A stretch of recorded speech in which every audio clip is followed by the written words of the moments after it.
คนที่มาร่วมทำบุญศูนย์ตานมาสร้างบารมีร่วมทำบุญครูบาอาจารย์ตนนั่นตนนี้ร่วมทำบุญที่วัดศพเตินสถาบันธรรมาภิวัตน์ที่ทำพระอาจารย์สาธิตต้องขอบคุณท่านพระอาจารย์บรรยงที่เป็นผู้นำในคลื่นสีขาวผู้เจ้าประชาคณะสงฆ์ผู้ตนผู้องค์มีท่านพระครูชลธารพิทักษ์ท่านพระครูสังวรศิลาภิลักษ์นี่ต้องเตรียมงานไว้ตั้งแต่ต้นไปเตรียมงานหล่อพิมพ์นี่พ่องท่านพระครูชลธารพิทักษ์นี่ก็ต้องเอาใจคือมีจิตใจเพื่อจะกำจูศาสนาช่วยขัดกำจูศาสนาไปการไปเตรียมงานที่หันหลายวันหลายมื้อศรัทธาสาธุชนทั้งผู้ฟังอันอย่างตั้งไว้ที่ไหนเอาไว้ตั้งใดท่านพระครูกัลยากับไปเตรียมการเตรียมงานกันไว้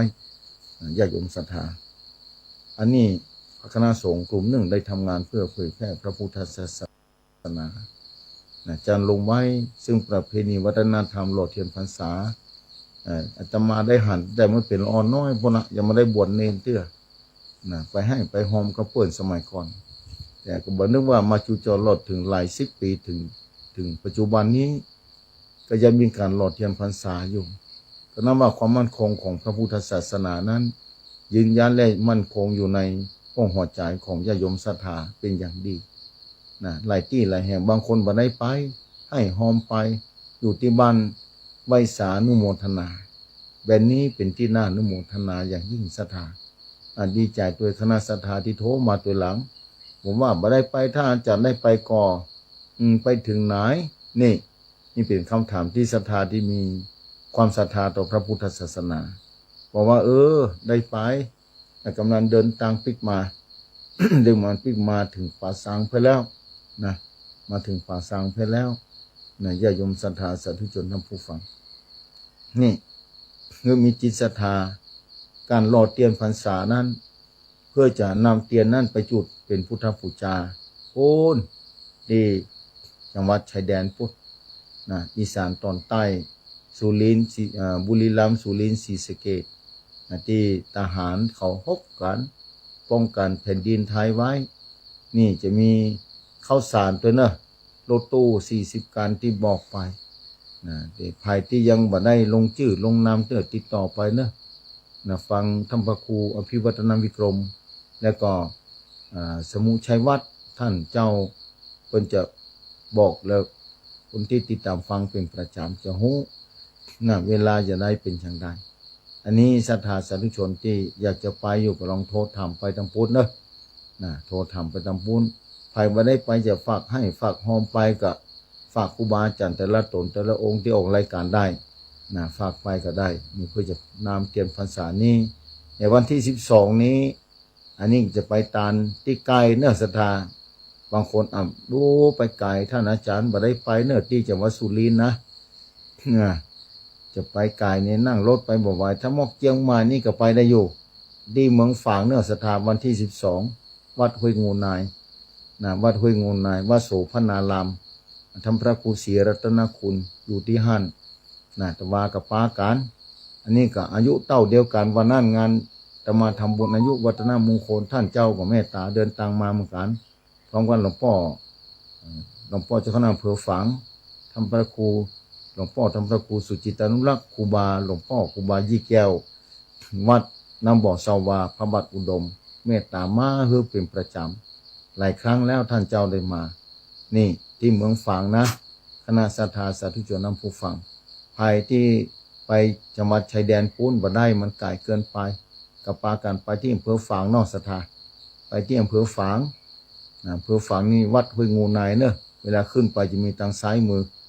ยังมาถึงเมืองฝางดีเด้อตัวอำเภอมาถึงดีเด้อไล่ถามพอตะหมู่ขั้นตังใกล้จะถึงตัวอำเภอฝางตำบลถ้าจำมาพิดว่าสานทรายห้วยทรายนี่แหละถ้าจำมาพิดต้องขออภัยตัวทำพระครูอันนี้ก็ไปปากันวันนั้นที่เจดลินวันนั้นก็ไป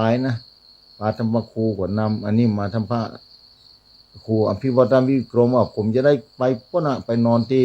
ศพเตินปุณอีนี้วันก่อนปุณวันที่19วันก่อนวันที่19ปุณอันนี้ก็ไปสวดมนต์ศึกษาตา ก็อาจารย์อินสมตาปินผู้จารย์วัดอายุเต้าเดียวกันเหมือนกันที่วัดเจริญเปิดนิมนต์ไปสวดมนต์โอ้ครูบาอาจารย์90 ตนธรรมโมสังโฆสถาสาธุชนท่านผู้ฟังก็อาจารย์อายุ60 ปีธรรมโมสังโฆครูบาสังฆะมาจากหลายที่หลายแห่งเจ้าที่ปรึกษาเจ้าคณะจังหวัดแล้วก็เจ้าคณะจังหวัดเชียงใหม่รองเจ้าคณะจังหวัดเจ้าคณะอำเภอต่างๆครูบาอาจารย์หลักอาจารย์หลายอำเภอในเขตมณฑลของจังหวัดเชียงใหม่และอาจจะมีต่างจังหวัดด้วยวันนั้น90 ตนอันนี้ทำบุญอายุยิ่งใหญ่แท้ๆพระสงฆ์หลั่งไหลกันมาที่วัดเจริญโอ้เป็นที่นโมทนาเนอะพ่ออาจารย์อินสมด็อกเตอร์ตัวเนี่ยเป็นด็อกเตอร์ตัวต้องขออนุโมทนาเป็นอย่างยิ่งในร่วมทำบุญสูงตานกันโอ้พระสงฆ์ไปนักไปฮุกจากกันบรรทนก็โอ้ไม่ได้มากันจักเมือนแล้วญาโยมศรัทธาสาธุชนท่านผู้ฟังนี่มากันแล้วกับตักไตปลาสายยิ่งแย้มแจ่มใสนี่เมืองไทยเราเป็นแบบนั้นศรัทธาและยิ่งเมืองพระพุทธศาสนานี้หาบ่ป้าศรัทธาบ่ป้าแล้วใครจะได้มาป้าพระรัตนตรัยขอศรัทธาป้าบ่ศรัทธาบ่ใจเป็นอย่างหลายคนที่บ่ได้ศรัทธาแต่เพิ่นได้หารก็เป็นบุญตาอาจบุญวาสนาบ่ถึงแต่ที่บ่มีโอกาสได้ศรัทธาต่อพระพุทธศาสนาก็น่าหันใจเพิ่นหลายประเทศที่ต้องการพระพุทธศาสนาเพิ่นลงเฟซลงไลน์ลงมันจะเป็นข่าวจริงบ่ฮู้คุณบอกประธานาธิบดีวลาดิเมียร์ปูตินเพิ่นออกที่สื่อนี่นะบ่ใช่ตัวเพิ่นเพิ่นเขียนลงไปจะเป็นจริงบ่ฮู้เพิ่นจะเอาพระไตรปิฎกไปแปลต่างประเทศเพิ่นเพิ่นศรัทธาถึงขนาดนั้นประเทศมหาอำนาจเพิ่นศรัทธาพระพุทธศาสนาอันนี้เป็นข่าวถ้าเป็นจริงขึ้นมาก็นักแก่ศรัทธาต่างประเทศเพิ่นศึกษาสนใจในการที่จะนำเอาพระพุทธศาสนาไปศึกษาค้นคว้าแล้วเอามาใช้กับชีวิตประจำวันของเพิ่นกับประเทศเพิ่น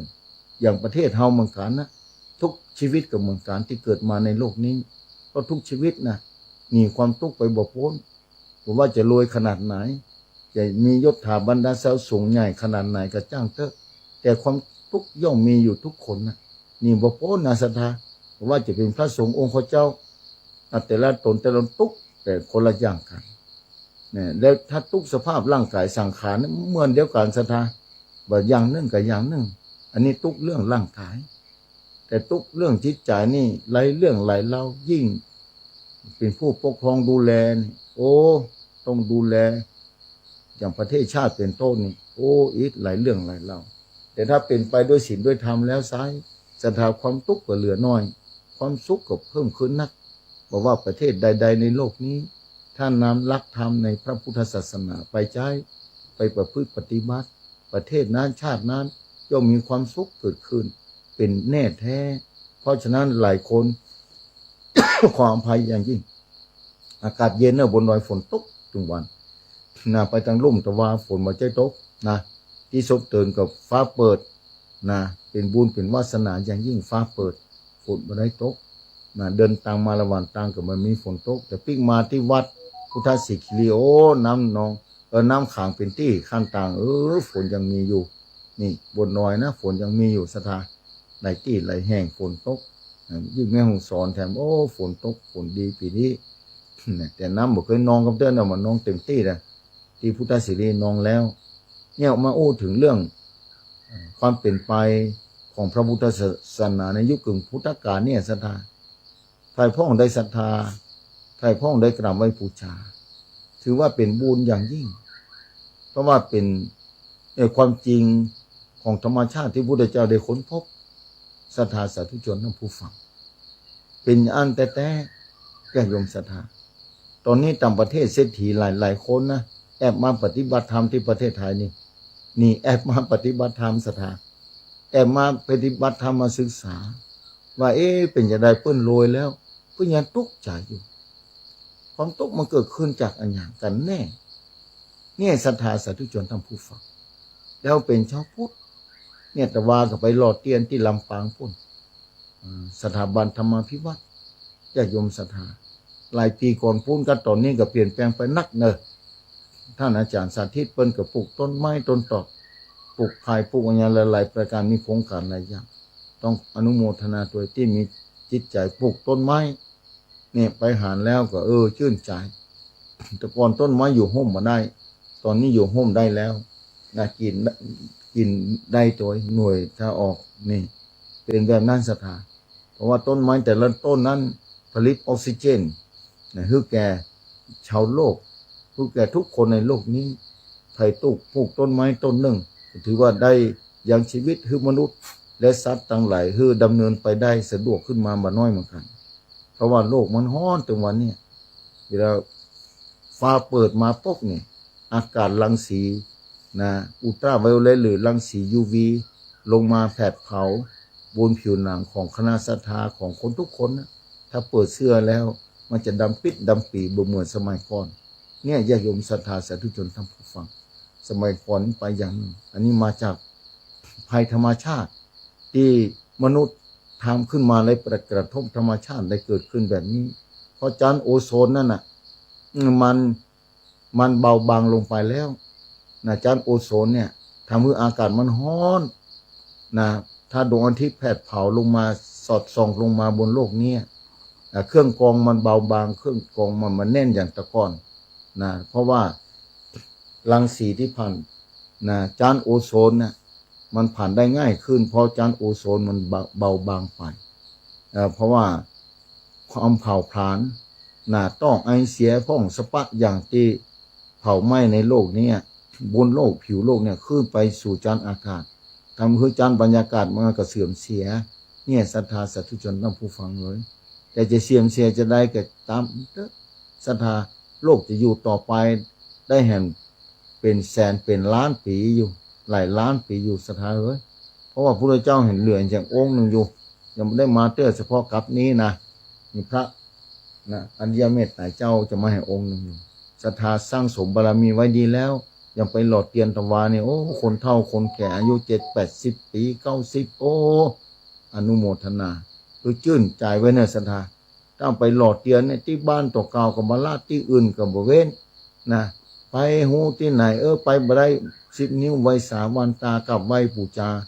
ได้ยินแล้วก็ชื่นใจอนุโมทนาเทเนอร์นี่จะไปประมาทคำว่าอนุโมทนาเนี่ยศรัทธานะอนุโมทนานี่มีคุณค่ามหาศาลเนอะแต่ต้องอนุโมทนาด้วยจิตใจอุปเจตนาออกมาจากจิตใจแต่ศรัทธาสาธุชนท่านผู้ฟังต้องออกมาจากเบื้องลึกจิตใจสำนึกที่ออกมาจากใจแต่ได้ยินข่าวเพิ่นทำดีที่ไหนจิตใจเบิกบานอนุโมทนาทันทีเนี่ยเฮาก็มีความสุขเกิดขึ้นมาอย่างกระทันหัน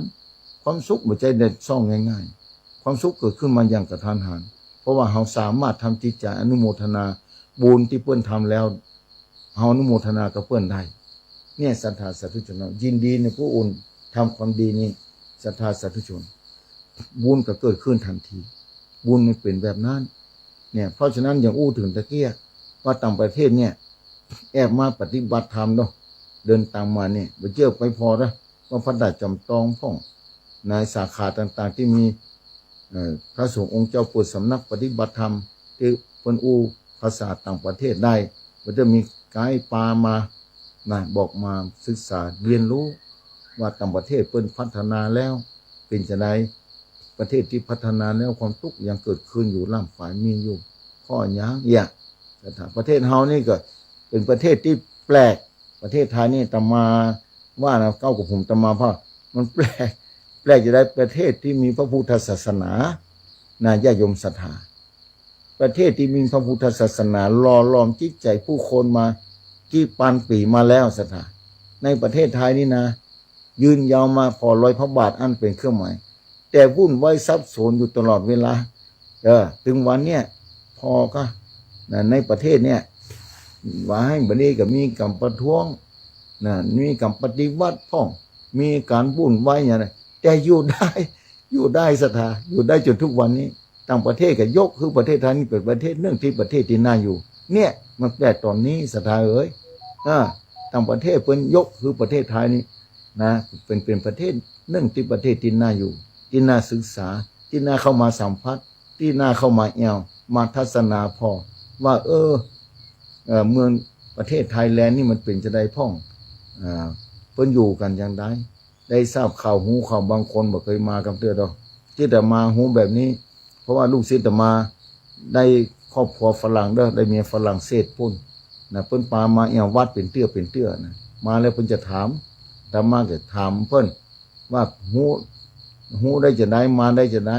เป็นจะได้ถึงมาประเทศไทยแล้วเป็นจะได้ถึงใครมาวัดมาวาแบบนี้นะเลยถามเพิ่น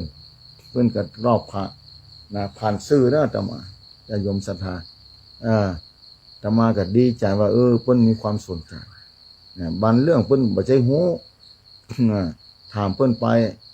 บางคนก็น้ำตาตกว่าโอ้บ่เคยได้รับฟังคำถามแบบนี้คำเตือนบ่เคยคิดว่าคำถามนี้จะเกิดขึ้นแก่ชีวิตเพิ่นบอกแบบนั้นแน่ญาติโยมศรัทธาสาธุชนท่านผู้ฟังมาแล้วเพิ่นเกิดพลังใจเพิ่นถามพระธาตุเจดีย์ว่าอันนี้มาหมายความว่าอันยังเนี่ยต้อง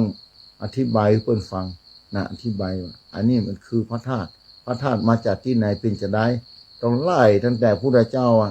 พระอาริยเจ้าแต่ละตนเพิ่นปฏิบัติอันอย่างพ้องปฏิบัตินี่ถึงจะเป็นพระธาตุกระดูกมันเป็นแบบนี้เนี่ยโอ้เพิ่นก็สนใจเพิ่นก็สนใจว่าโอ้มันเป็นแบบนั้นถึงวันนี้ความทุกข์มันเกิดขึ้นนี่ความทุกข์มันสิ้นสุดลงไปความทุกข์เกิดขึ้นบ่ได้แล้วถ้าทำถึงที่สุด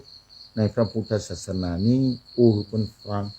ลูกศิษย์ผ่านลูกศิษย์อาตมานี่บ่ใช่เป็นบ่ใช่เก่งนะลูกศิษย์ลูกหาเพิ่นว่าไปตามหน้าแปลให้ถูกดีๆเนอะบอกว่าเดี๋ยวมันเพิ่นเข้าใจผิดมันจะยุ่งเนี่ยเพิ่นฟังเนี่ยศรัทธามาถึงตะวาที่ไปหล่อเตียนพรรษานี่จะไปตามกันเป็นที่บางวัดกับหล่อที่วัดพ่องอันนี้สมมันนักอันนี้สมมันแห้งเนี่ยแสงสว่างชีวิตเนี่ยมีความจำเป็นอย่างวันที่ผ่านมาแสงสว่างเนี่ยให้ก็ต้องการความหูศรัทธาลงกึศหูกับบ่หูเนี่ยจะต้องมาเน้นศรัทธาฟังตลอดภายที่หูเอานักเรียนเนี่ยก็ต้องการความหูลูกเต้าหลานเลนศรัทธาต้องการไปส่งไปห้ามไปเฮียนไปศึกษาหาความรู้เพื่อจะอยู่ได้ในโลกนี้ด้วยความทุกข์คือมันมีมาน้อยแม้ความทุกข์จะเกิดขึ้นแต่คือมีความสุขนั่นเหลือความทุกข์จะอยู่ได้สบายพ่องเนี่ยเพราะมีความรู้ความเข้าใจขยันนี่เอาเถอะคนขยันเนี่ยที่ขยันรวยก็มีที่บ่รวยก็มีแต่พ่อขาดปัญญาเหมือนที่พ่อขาดบุญเก่าวันนั้นท่านอาจารย์บางคนหันรวยรวยว่าท่านอาจารย์เพิ่งยังบ่รวยขยันขยันเปิ้นมานนะท่านอาจารย์ลูกตี 4 ตี 5ไปแยกเวทแยกกันเจ้าไปหันไปตลอดท่านอาจารย์เป็นจะได้เปิ้นบ่มั่งบ่มีบ่ร่ำบ่รวยผมไปอยู่ไหลตี้กะหานะบอกว่าใจเย็นๆเรื่องรวยเรื่องโจรน่ะบ่ได้ขึ้นอยู่ที่ความมันอย่างเดียวจากก่อนเนี่ยถ้าบ่ได้ปลูกไว้ไปปลูกต้นไม้ไว้มาปลูกบ่เดียวเนี่ยมาปลูกเจ้าปัจจุบันนี้เนี่ยยังปลูกวันนี้เพิ่นปลูกไว้เป็น 4-5-6 ปีแล้วเพิ่นออกหน่วยแล้วเอามาปลูกวันนี้แต่ว่าวันซืนนี้มาปลูกปีนี้แล้วจะไปเอาหน่วยมะม่วงเอาหมโอมหมลำไยที่ไหนมากินเพิ่นปลูกไว้ก่อนหน้านั้นแล้วหลายปีเลยเนี่ยเป็นมนุษย์ก็สร้างมาหลายภพหลายชาติแล้วในวัฏสงสารนี่ตายเกิดตายแล้วมันจะไปรวยอย่างไรบ่ได้ทำบุญสูงตามบ่ได้สร้างบารมีไว้จะขยันขนาดไหนขบกจะเชี่ยนหมดไปกี่เทียนกี่ผ้ากี่อันกี่ดำพอต้องสร้างไว้สร้างไว้ถ้าขยันบ่ได้ถ้าปัญญาบ่มีจะอยู่อย่างไรมีความขยันแต่แสงสว่างแห่งจิตใจบ่มีความรู้บ่มีศรัทธาลงกึศพอมีความขยันแต่ไม่ขาดปัญญานะมีความขยันแต่ปัญญาศรัทธาสาธุชนท่านผู้ฟังปัญญาเนี่ยอันยังจะเท่าเพราะฉะนั้นทุกคนทุกประเทศนะแต่ละประเทศต้องมีโรงเรียนนะพ่อแม่แต่ละคนจะต้องส่งลูกไปโรงเรียนรัฐบาลต่างๆแต่ละประเทศจะต้องบังคับนะว่าคนในชาติของเพิ่นจะต้องง่ายเกิดมาแล้วจะต้องไปห้ามไปเฮียนไปหูคือลวกคือแหลมคือหูตาลว่าอย่างคืนอย่างจะต้องดำรงตนใน ประเทศจะได้จะต้องเป็นพลเมืองมีหน้าที่อย่างพ่องจะต้องทำอย่างใดจะต้องทำอย่างใดพ่องจะต้องปฏิบัติตนจัดใดจะต้องอยู่อย่างใดเนี่ยจะต้องดำรงชีวิตอย่างใดคือมีความสุขเพื่อเกิดปัญหาในสังคมในประเทศชาตินี่ศรัทธาต้องหูแบบนั้นถึงวันนี้ลองกึศศรัทธาอย่างที่บอกไปอาทิตย์ที่แล้วบางคนบอกใครมีลูกมีหลานบอกไว้ท่านอาจารย์มันจะให้มันจะไปกินเหล้าเมายาจะไปติดยาเสพติดแบบนั้นแบบนี้โอ้อิดท่านอาจารย์แบบมีดีกว่าแบบนี้บางคนก็ใครเป็นพวกอุ้ยไม่อุ้ยทำแล้วเนี่ยญาติโยมศรัทธาเนี่ยบอกว่านี่ทั้งหมดถ้ามีขึ้นมาพวกปัญญาเพิ่นบ่มีไปใจชีวิตที่บ่ถูกบ่ต้องพ่อแม่ก็ตุกทำแล้วนี่ความตุกเกิดขึ้นจากปัญญาบ่เต็มที่เนี่ยตัวปัญญานี่มีความจำเป็นอย่างเพิ่นปฏิบัติธรรมนี่เหมือนกันนะปฏิบัติธรรมนี่ก็เพราะฝึกฝนให้มันคมปัญญาให้มันเจ็บให้มันแหลมให้มันคมเพื่อจะต้านต่อกิเลสที่มันเกิดขึ้นภายในใจมันเข้ามาที่ไหนวะสนทนาตามกันมันมาที่ไหนมาต่างใดท่านอาจารย์มันก็มาที่ประตูหกประตูนี่ค่ะมันเข้ามาสติเนี่ยต้องฝึกมันบัดตันน่ะถ้าตันนี่มันจะได้หูตันนี่มันมาประตูนี่เนอะตัวสตินี่เหมือนกันในเฝ้าประตูนะสตินี่คือระลึกได้ตัวระลึกได้เหมือนกับว่าในเฝ้าประตูเนาะประตูเข้ามาแต่ละประตูนี่ประตูที่ไหนอาจารย์ก็ประตูที่ตานี่ค่ะบอกตานี่ไปหาเนี่ยก็ใครได้ถ้าปัจจัยของเฮาก็เอามาเพิ่นก็เสียได้เพิ่นก็ตุกเอาของเพิ่นมาเดินเฮาหาแล้วคัดได้อีนะบอกกันเนี่ยมันก็อย่างเพิ่นหารของเฮาเนี่ยเพิ่นเอาของเฮาไปด้วยบัตรถามเฮาบ่ฮื้อเพิ่นเขาจะเอาไปฮื้อได้เฮาจะตุกก่อนเฮาเป็นเจ้าของเขาตุกราคาท่านอาจารย์นั่นน่ะก็เนี่ยยตนาเพิ่นเปิดของเฮาก็เปิดได้หารของเนี่ยตัวเนี่ยถ้ามีสตินี่มันใจของเฮาของเปิ้นจะไปเอาเนอเท่ามาเอาก็คือศีลตัวศีลนี่คือตัวปกติร่างกายเฮากับปกติดอกเมื่อเฮาร่างกายเฮาปกติเนี่ยของเปิ้นก็บ่หายพอมันไปเปียของเปิ้นมาอันนี้ตัวศีลมันเกิดขึ้นตัวปกติมันเกิดขึ้นเนี่ยใจว่าจะจ่ายดอกศีลเนี่ยวันนี้มันปกติขึ้นมาปุ๊บมันเป็นแบบนั้นน้ออีนะน้อนะมันเป็นแบบนั้นเนี่ยศีลมันเป็นแบบนั้นเนี่ยจะหู้จักศีลก็ต้องมีปัญญาน่ะตัวหูนี่มีความจำเป็นเพราะฉะนั้นแต่ละประเทศจะต้องผลิตบุคลากรประชากรที่เกิดมาปุ๊บเนี่ยจะต้องไปห้ามไปเฮียนไปเอาความหูเข้ามาประดับประดาตั้งแต่ละอ่อนน้อยไปส่งที่โรงเรียนน่ะญาติโยมศรัทธาสาธุชนท่านผู้ฟังประเทศไทยตอนนี้รัฐบาลเพิ่นก็คือน้ำอบน้ำหอมน้อยหนึ่งถ้าภัยวินลูกมันก็คือเดือนละ600ถามว่านั้น600บอกกุ้งแล้วบอก600ไปพออย่างบอกต่อก้านนมก้านอย่างสปะอย่างกันน่านะท่านอาจารย์มีกี่คนต่อเก่าประเด็นเนี่ย2 คนนะอีนี่กี่ปีแล้วคนหนึ่งถึง3 ปีได้ว่าได้ตัวเปิ้นก่อนเปิ้นว่านี่เราอ่อนประเดี๋ยวมันมีเงินเดือนตึก6 ปีนี่ก็ได้กับเปิ้นนะมากุ้มไปเล่นๆเอาละบอกดีกว่ามาได้ต่างประเทศหรือเพิ่งจะมีอย่างเฮาประเทศที่ไหนบางประเทศเนี่ยหลายประเทศในโลกนี้เพิ่นบ่ใช่มีอย่างเฮานะบอกเพิ่นแบบนั้นเพิ่นก็ดีใจเนี่ยการใช้ชีวิตศรัทธาประเทศเฮานี่โอ้สุดยอดนะบ่ได้อวดประเทศตัวเก่านะว่าวันต่างประเทศเพิ่นจะหลั่งไหลกันมาอยู่เนี่ยได้ถึงวันเนี่ยมาอยู่ประเทศไทยเนี่ยเป็นปัญหาแถมแล้วถึงวันเนี่ยปัญหาประเทศไทยเนี่ยปัญหาเพื่อนใครมาอยู่ศรัทธาแล้วประเทศเฮาต้องมีปัญญาป้องกันประเทศด้วยต้องมีความสามัคคีกันด้วยไม่ได้ว่ามาแล้วจะมาอยู่มานี่มันก็อีนะศรัทธาถ้ามานั่นนักเอาก็บ่ห้ามบ่ไว้เพิ่นจะมายึดปืนตีปืนตังเฮาจะไปอยู่อย่างใดศรัทธาสาธุชนต้องผู้ฟังทีนี้เฮาก็ต้องใจปัญญานะตรงนี้ข้าราชการต่างๆเจ้าหน้าที่ต่างๆประชาชนหน้าที่พลเมืองจะต้องดูแลประเทศชาติอย่างใดจะต้องพออย่างใดนี่จะต้องดูแลแบบนั้นเนี่ยแล้วประเทศไทยเรานี่เป็นประเทศที่เพิ่นน่าอยู่อย่างที่บอกตะเกียเนื่องในประเทศที่น่าอยู่ญาติโยมศรัทธาสาธุชนท่านผู้ฟังที่ติดตามฟังรายการธรรมะ อินเทอร์เน็ตอาจจะหลุดขาดไปพ้องเนอะถ้าจะได้เดี๋ยวก็โทรเข้ามาเนาะเอาสักน้อยหนึ่งสัปดาห์เดี๋ยวก็โทรเข้ามาตะกี้แวบเข้ามาสายสองสายเดี๋ยวขอสักน้อยหนึ่งมาได้ปลาศรัทธาเมือนแล้วมันข้ามก็ปลากันกำหนึ่งเดียวถ้ามีคนขับรถก็เดินทางก็ต้องใจคนขับศรัทธารถมีบ่ได้น้ำมันบ่มีก็ไปบ่ได้มีน้ำมันคนขับบ่มีรถมันก็ไป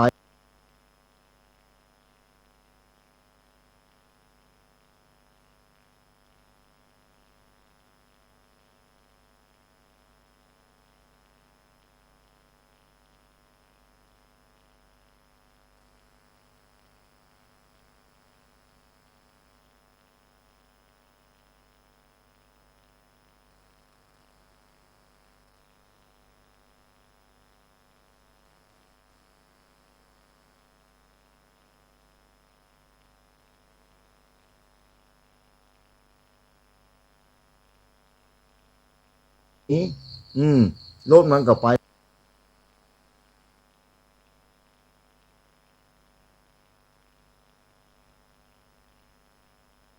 นี้รถมันก็ไปบ่ได้อย่าโยมศรัทธาทุกเจ้า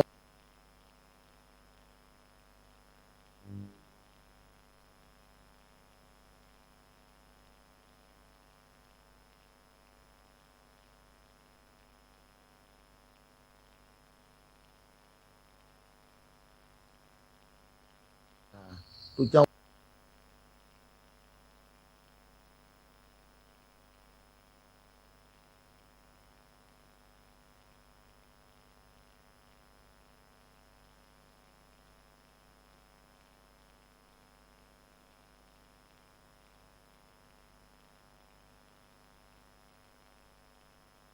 นี้รถมันก็ไปบ่ได้อย่าโยมศรัทธาทุกเจ้า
ต้องเข้ามาแถมอาจารย์ก็บอกครูครับ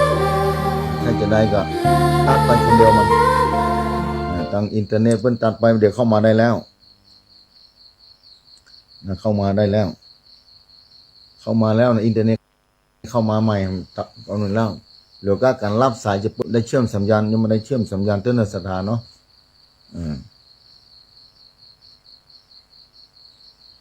หรือว่าถ้ามาครูเชื่อมไปรายการกับโหนะครับเนาะมาได้พอจะโทรเช็คไปก่อนเนอะสถานที่พอทาง Facebook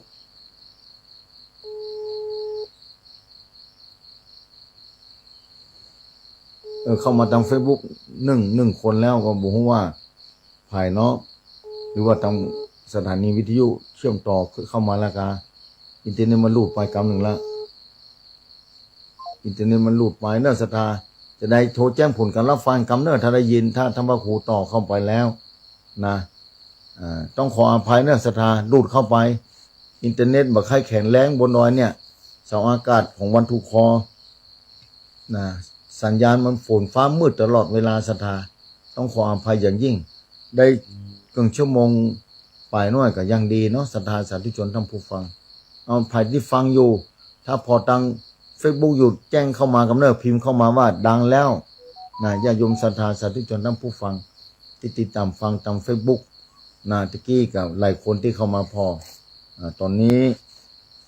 บอกว่าทางสถานีเชื่อมต่อหรือยังบ่สามารถที่จะอันนี้ได้นะแจ้งผลกำรับฟังกันเนอะถ้าศรัทธาฟังอยู่เนาะ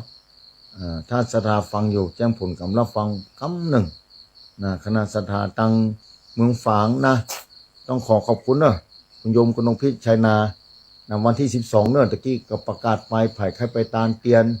นะติดหน้าก็จะประกาศกำหนึ่งที่เมืองฝางแต่พ้องก็จะยอดชัดพระธาตุเจดีย์ที่วัดห้วยงูนายนะคณะศรัทธาที่ไปร่วมกันโดยคุณโยมขจร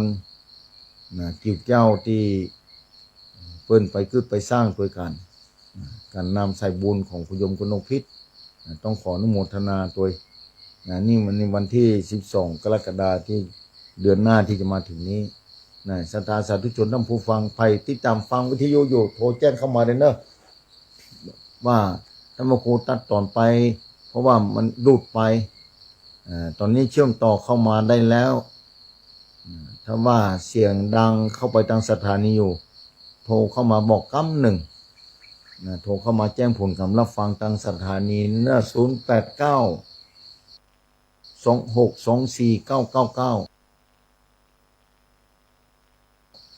โทรเข้ามากำหนึ่งเนอะ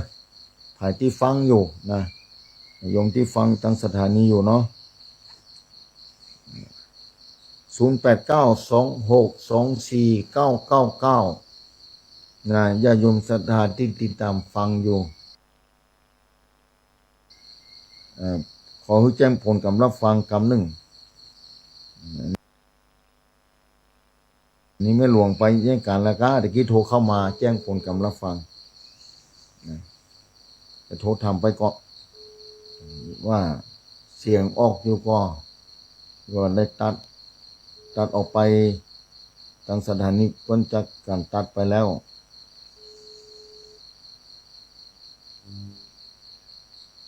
ดูว่ามีไฟเชื่อมต่อ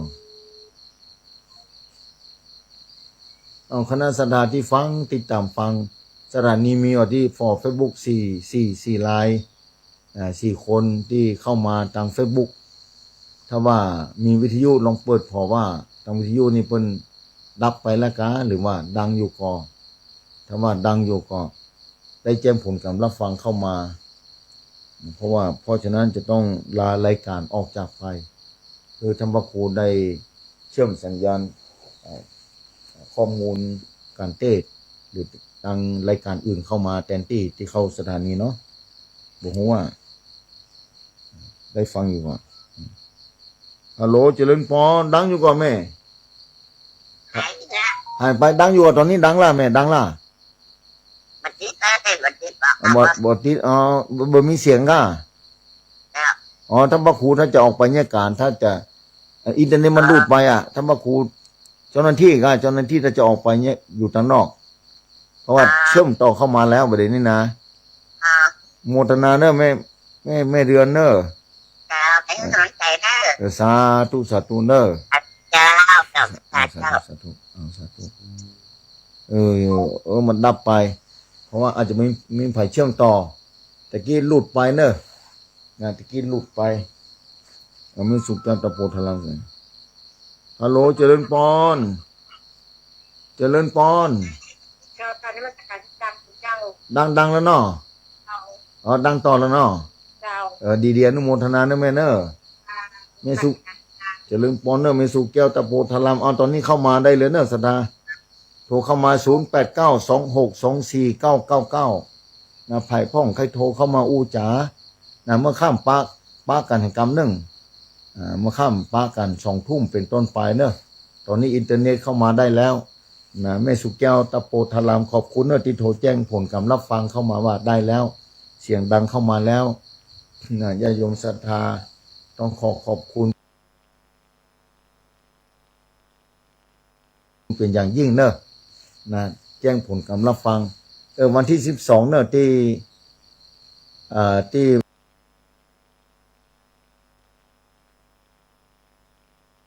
วัดห้วยงูในหรือวัดโสภณาราม ท่านพระครูศรีรัตนคุณเป็นเจ้าวาดที่หันคณะศรัทธาไปร่วมทำบุญกุฏิกับขึ้นสีขาวนั่นคือคุณโยมกนกพิชัยนาแม่บุญปานเขาคณะศรัทธาห้วยงูนายไปตั้งลงทานเป็นตี้ในงานต่างๆตอนนี้เพิ่นสร้างพระธาตุเจดีย์ที่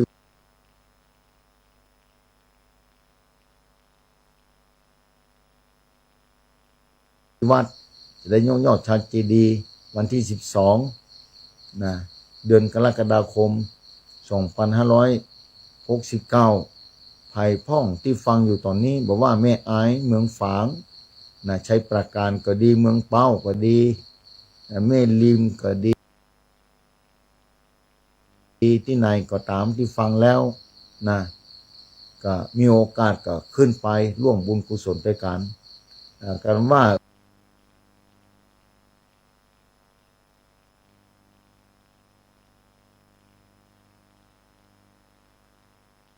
มาขัดตกบกพร่องไปบ่ได้ว่าเป็นหยัง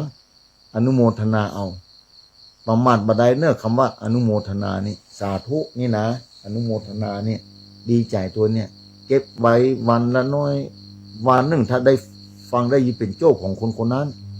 โจกจะได้วันนั้นเขาตัดเป็นบุญของ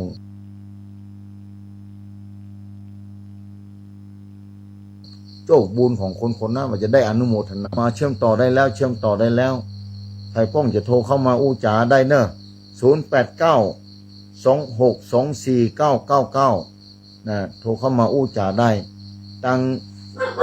สถานีนี้จะรีเลย์เข้าไปมันจะจ้าน้อยเนอะตั้งสถานีจะรีเลย์เข้าไปหาสถานีต่างๆเนี่ยจะจ้าน้อยศรัทธาเพราะฉะนั้นใครจะโทรเข้ามาจะจ้าน้อยว่าเป็นอย่างเนอะต้องขอบคุณคณะศรัทธาทุกคนที่ติดตามฟังทางสถานีวิทยุที่โทรเข้ามาตะกี้ทางนี้โทรเข้ามาต้องแม่เรือนแสนต่อแม่สุแก้วตาโพธารามอำเภอสระปีแสดงว่าชัดเจนอยู่สระปีน่าจะฟังของดินแดนถิ่นล้านนาถ้าจะไปทางพุ้นต้องขอบคุณสถานีต่างๆนะที่ได้เข้ามานำเอารายการนี้ออกอากาศให้คณะศรัทธาสาธุชนท่านผู้ฟังทางเชียงรายได้ฟังไปชัดเจนว่าถ้าชัดเจนจะได้โทรเข้ามากับเนื้อลำปางก็ดีแต่ว่าไปพบไปปากันศรัทธาหลายที่คุณลาวก็ฟังแต่ว่ากับปะแม่อันยังโมจำมาได้เพิ่นร่วมซองมาซองแต่ว่านี่เพิ่นทำบุญมาบ่ได้อ่านคำเตือนนะโทรเข้ามาอู้จ่าเจริญปอนที่ไหนก็พะเยาครับผมโอ้พะเยาเนาะอยู่บ้านไหนบ้านอย่างก็บ้านเกียงน่ะโอ้พะเยาอำเภอไม่ใจกับเพื่อนไหนก็ผมยังพะเยานะตัวเมืองน่ะป้อนไปอีกไม่หาทางนะโอ้ว่าไฟหินปุ่นน่ะไปถึงปุ้นก่อนนะถึงได้โอ้ว่าไฟหินไปไกลขนาดไหนตัวเสาอากาศไม่ดีตัวเสาอากาศขึ้นน่ะแต่เขาไปเศร้าถึงเท้าเป็นโบแต่เขาจะดีวิจุเดี๋ยวคุยทางโน้นเนี่ยอนุโมทนาเนี่ยปุ่นครับผมครับอยู่บ้านอย่างก็พ่อบ้านอย่างก็บ้านจากแก้วบูที่เสียบคนเดิมอำเภอเมืองพะเยาวันเดียวอำเภอเมืองพะเยาอนุโมทนาเนอะครับผมอำเภอเมืองพะเยาสาธุโอ้อำเภอเมืองพะเยาได้ผลกำรับฟังสถานีวัดไฟหินเนอะอันนี้เมืองพะเยาโอ้โทรมาคือเมืองพะเยาต้องขอบคุณนะปอนเนอร์ที่อำเภอเมืองพะเยาโทรเข้ามาได้สายหนึ่งเข้าไปพะเยาได้แล้วฟังจากวัดไฟหินภาคเจ้านะภาคเจ้าถ้าสมมติจะเป็นภาคเมื่อคืนเนอะทางอำเภอเมืองพะเยาแต่ตอนนี้วัดไฟหินยิ่งไปถึงพะเยาพุ่นไม่ใช่ธรรมดาสักกรรมเนอะได้รับความเมตตาจากท่านพระครูสมุวิสุวัตวรกิโจเจ้าว่าวัดไฟหินนำรายการนี้ไปพดออกปุ้นจังหวัดพะเยาพุ่นเนอะอำเภอเมืองพุ่นใครต้องการฟังก็ต้องขึ้นเสาอากาศเอาเนอะภาคเจ้านะสดาเมื่อภาคข้ามก็2 ทุ่มปาการกรรมหนึ่ง ญาติโยมศรัทธาใครพ้องจะไปร่วมบุญกุศลจะไปติดต่อไปติดต่อไปที่ท่านพระครูพิวัฒนวิกรมหรือติดต่อไปทางท่านอาจารย์สมุชัยวัดก็ได้หรือเพิ่นประสานไปแต่โทรมาตมาก็ได้โทรมาตมากับตมาจะแจ้งไปหาท่านพระครูเพิ่นใครต้องการไปว่างอยู่กำหนด40การเนี่ยแต่ว่าท่านพระครูเพิ่นว่าท่านพระครูพิวัฒน์เพิ่นว่าได้อยู่คือติดต่อไปศรัทธาใครไปที่จังหวัดสุรินทร์ศรีสะเกษแล้วก็บุรีรัมย์แต่ว่าเชียงใหม่นี้วันที่12ที่ป่นห้วยงูนายวันที่21นี่ที่ดอยอินทนนท์ดอยอินทนนท์นี่จะก่อพระธาตุเจดีย์ดวงที่3ดวง2ดวงแรกนั่นขององค์พระบาทสมเด็จพระเจ้าอยู่หัวรัชกาลที่9กะพระพันปีหลวงพระสมเด็จพระราชินีองค์รัชกาลที่9แต่ณตอนนี้จะได้สร้างพระธาตุเจดีย์องค์ที่3เฉลิมฉลองพระบาทสมเด็จพระเจ้าอยู่หัวพระวชิระเกล้าเจ้าอยู่หัวรัชกาลที่10ญาติโยมศรัทธาสาธุชนท่านผู้ฟังที่ติดตามฟังรายการวันที่21ทุกเจ้าคณะขึ้นสีขาวจะก็ขึ้นไปนอนขึ้นไปจันเข็ดอำเภอจอมตองแม่วางดอยหล่อแม่แจ่มสดา2 3 4อำเภอก่อนติดต่อขึ้นโดยถนนนี่สานเขาขึ้นไปในเขตอำเภอต่างๆฉะนั้นในวันที่21ที่21นี่เป็นวันงานที่อู้กันแต่ว่าทราบข่าวข้อมูลแต่ว่านี่ว่าครูบาอาจารย์ก็จะป้ากันเดินทางขึ้นไปเพราะฉะนั้นจะเรียนเชิญเรียนเชิญคณะศรัทธาขอเรียนเชิญคณะศรัทธาไปร่วมบุญร่วมกุศลโดยการขอเชิญชวนคณะศรัทธาเชิญชวนร่วมทำบุญโดยการไปทำบุญที่โดยอินทนนท์วันที่